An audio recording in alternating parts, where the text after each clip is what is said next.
බිරිඳකගේ හදවතේ තියෙන ලොකුම දේවල් ටික බොහොම සුන්දර විදියට ඇය මෙන්න මේ විදිහට කියලා තියෙනවා. එතෙන්දි කියනවා මටත් තනිකම දැනෙනවා. මම බිය වී යඬනවා. මට තනිකම හොඳට දැනෙනවා මහත්තයෝ. මටත් බය තියෙනවා. මමත් කරුවලේ ඉන්න බයයි. මමත් තනියම කාමරේ ඉන්න බයයි. මම තනිපංගලෙම ඇවිදින්න බයයි. මටත් තනිකම දැනෙනවා. මමත් බිය වී යඬනවා. ඒත් ඒ බව නොපෙන්නා මම යකෙක් වාගේ ඉන්නවා. මම ඒ බව වාට පෙන්වන්නේ නැහැ. මොකද ඔයා මං ගැන තකන්නේ නැති හින්දා.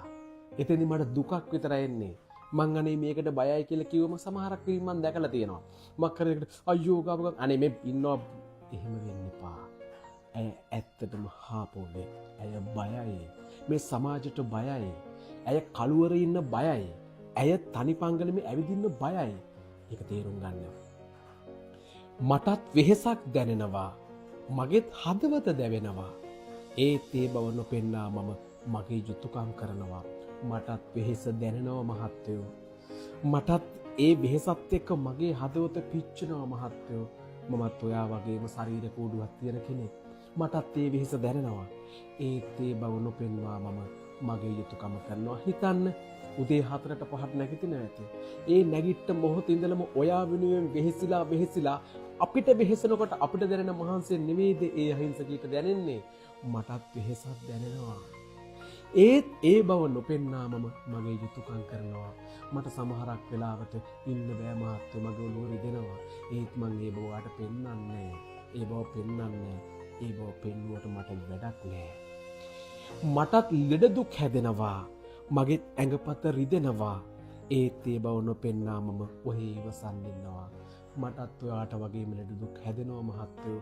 මගේ ඇඟපත රිදෙනවා. නිකමට හිතන්නකෝ සමහරක් වෙලාවට ඔබ හැන්දෑවට ගෙදරට යනකොට මහන්සි වෙලා යන එක ඇත්ත.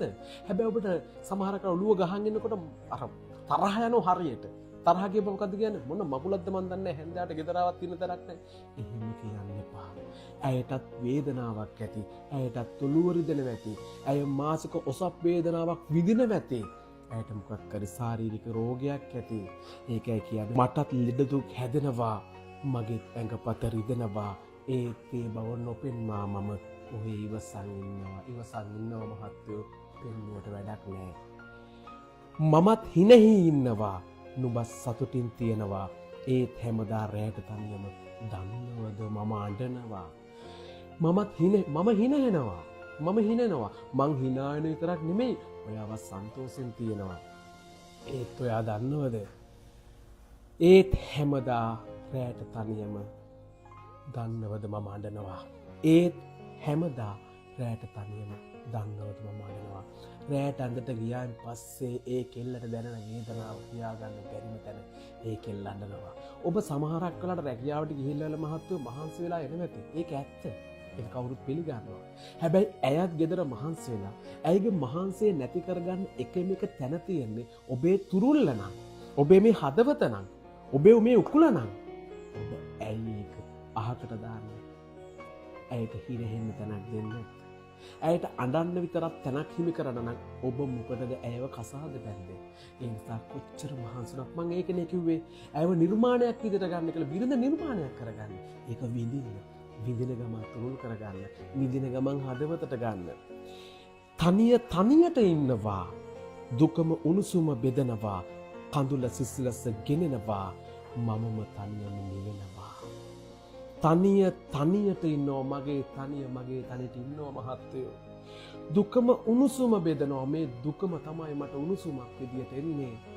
මේ දුකේ රත් වෙනකොට පපුව පිච්චෙනකොට මහත්තයෝ මං ඒකෙන් උණුසුමක් ගන්නේ. කඳුල සිසිලස ගෙනනවා. ඒ උණුසුමත් එක්ක රත් වෙලා වැඩි වෙනකොට මගේ කඳුළු බේරනවා මහත්තයෝ. අන්නේ කඳුළු වලින් මම සිසිලස ගන්නවා. මමම තනියම නිවෙනවා. මගේ හදවත පිච්චෙන එකෙන් මං උණුසුම ගන්නවා. ඒ හදවත පිච්චෙනකොට ගලන කඳුළු වලින් මං සිසිලස ගන්නවා. මමම තනියම නිවෙනවා. ඔබේ බිරිඳට ඔබ අද ඉඳන් වෙනස් විදිහට ජීවිතේ සලකන්න පුරුදු වෙන්න. අපි කවුරු ਸਰව සම්පූර්ණ මිනිසු නෙවෙයි.